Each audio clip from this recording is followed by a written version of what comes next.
सोमनाथ मंदिर पुनर्निर्माण के 75 वर्ष पूर्ण होने पर आज जिला पलवल स्थित प्राचीन श्री जंगेश्वर महादेव मंदिर परिसर में सोमनाथ स्वाभिमान पर्व का आयोजन किया गया, जिसमें हरियाणा सरकार के खेल राज्य मंत्री गौरव गौतम ने मुख्य अतिथि के रूप में शिरकत की। कार्यक्रम में हतीन विधायक मोहम्मद इसराइल, जिला अध्यक्ष विपिन बैंसला सहित जिला प्रशासन के अधिकारी मौजूद थे और इस दौरान खेल राज्य मंत्री गौरव गौतम ने प्रधानमंत्री नरेंद्र मोदी द्वारा की गई ईंधन के कम उपयोग, सोना न खरीदने की अपील पर विपक्ष द्वारा उठाए जा रहे सवालों पर कहा कि विपक्ष के पास देश और प्रदेश की जनता ने कोई काम नहीं छोड़ा, इसीलिए वो भ्रम और अफवाह फैलाकर राजनीति करना चाहते हैं।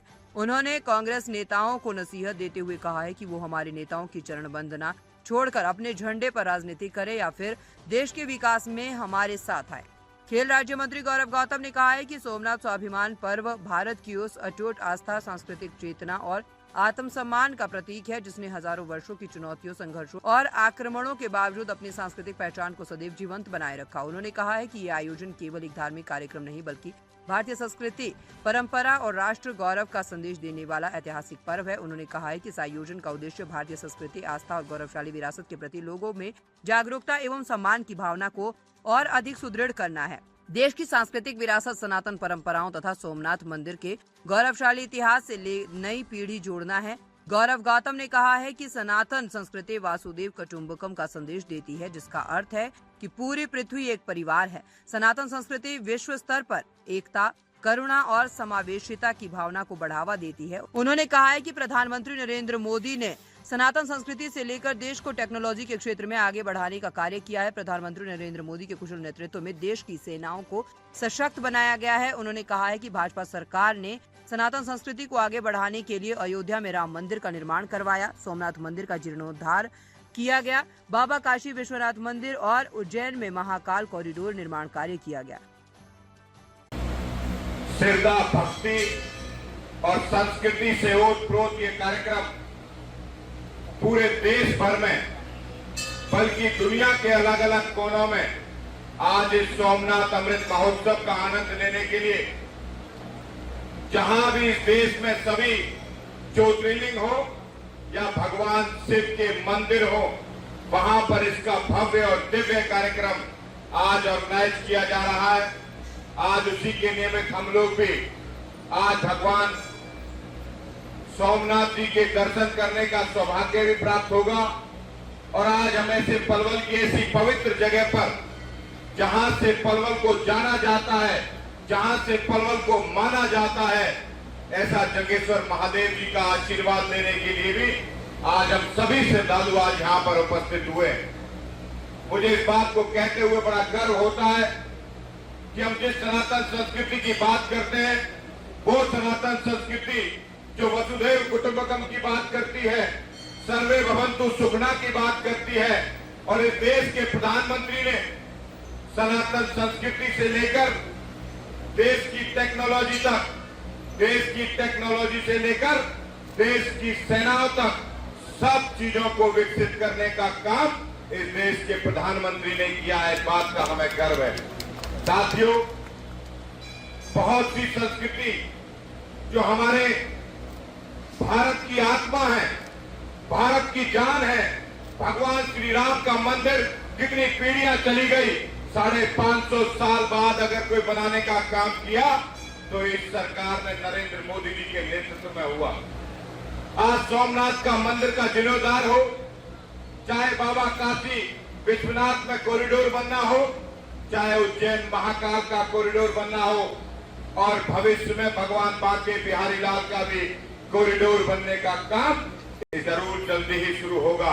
साथियों, ये संस्कृति के पर्व, ये संस्कृति के महोत्सव के ये पर्व हमारे देश की आत्मा है।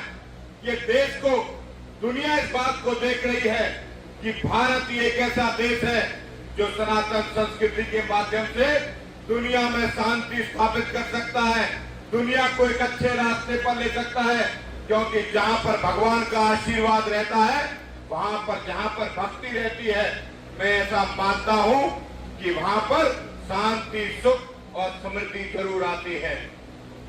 इसी को लेकर आज ये पर्व दुनिया के अलग अलग कोनों में, भारत के अलग अलग हिस्सों में मनाया जा रहा है। आज ये सोमनाथ का जो मंदिर है, हमारा एक ज्योतिर्लिंग है, 12 ज्योतिर्लिंग में जो हम सबको गौरवान्वित भी करता है और आशीर्वाद भी देता है। आप सबसे भी आग्रह है कि जरूर एक बार अपने जीवन में सोमनाथ मंदिर जरूर जाइएगा। बहुत सुंदर, दिव्य और भव्य समुद्र के किनारे भगवान शिव का आशीर्वाद लेने का जो आनंद सोमनाथ मंदिर में है, वो शायद ही दुनिया के किसी भी जगह पर होगा।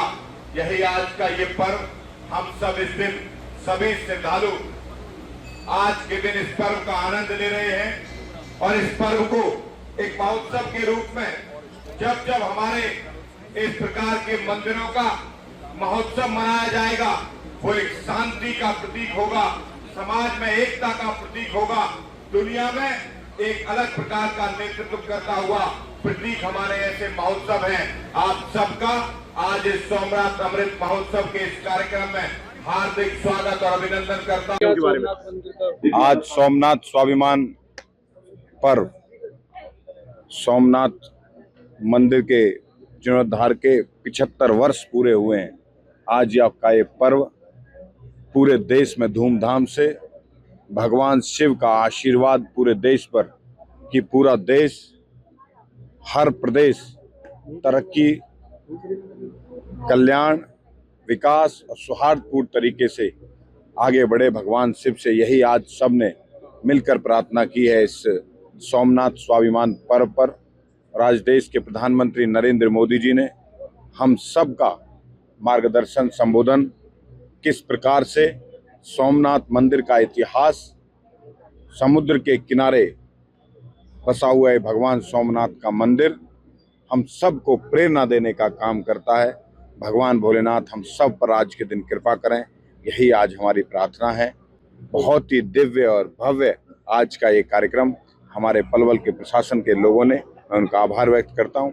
हमारे सभी विधायक भाई इजराइल का, हमारे जिला अध्यक्ष भाई विपिन जी का, सबका मैं आभार व्यक्त करता हूँ। मंत्री जी, मोदी जी ने एक दिन पहले कहा है कि जो हमारे ऊर्जा के स्रोत हैं, वैश्विक संकट को देखते हुए ऊर्जा के स्रोतों का एक तरह से कम उपयोग करें, वर्क फ्रॉम होम करें और सोने मेट्रो का प्रयोग करें। 1 साल तक 16 लाख खरीदें। इस प्रकार की चीजें इस देश के प्रधानमंत्री नरेंद्र मोदी जी ने, जो दुनिया संकट में गुजर रही है, आज दुनिया अस्थिर हो चुकी है अपने व्यवसाय से लेकर सामाजिक और राजनीतिक दृष्टिकोण से, वहीं भारत अटल, हर आर्थिक रूप से लेकर राजनीतिक रूप से लेकर हर प्रकार से स्थिर है।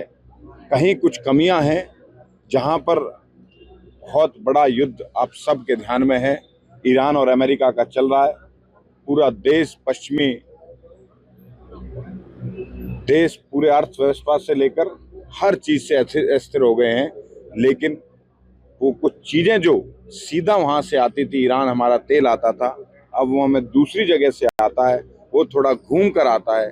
जो काम 3 दिन में हो रहा था, उसका कारण है कि वो 10 दिन और 15 दिन में हो रहा है। इसी के कारण इस देश के प्रधानमंत्री जी ने समय समय पर जब भी देश की जरूरत होती है, देश के नागरिक भी इस देश के प्रधानमंत्री के साथ खड़े रहते हैं।